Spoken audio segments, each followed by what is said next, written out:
નર્મદાના ગરુડેશ્વરમાં તંત્રએ હાથ ધર્યું ડિમોલેશન. ઉચ્ચ અધિકારીના બંગલા જમીનદોસ્ત કરવામાં આવ્યા. સરકારી બંગલાઓ પર બુલડોઝર ફરી વળ્યું. 2019માં 11 અધિકારીને આ પ્લોટ ફાળવાયા હતા, ત્યારે સરકારી મકાનો શ્રી સરકાર થતા ડિમોલેશન કરવામાં આવ્યું છે. આજે 5 અધિકારીના બંગલાઓનું ડિમોલેશન કરવામાં આવ્યું છે. 2019માં પ્લોટ ફાળવાયા હતા અને તેના પર આ બંગલા બનાવાયા હતા.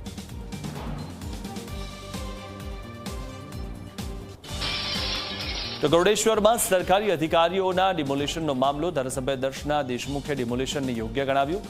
સરકારી રાહત દરે પ્લોટ ફાળવ્યા પણ શરત ભંગ થઈ છે તેવું તેમણે કીધું. રહેણાંક માટે પ્લોટ ફાળવાયા પણ કોમર્શિયલ બાંધકામ થયું. સ્વૈચ્છિક બાંધકામ દૂર કરવા 3 વખત નોટિસ પણ અપાઈ હતી. સ્વેચ્છાએ દબાણ ન હટાવતા આજે ડિમોલેશન કરાયું છે.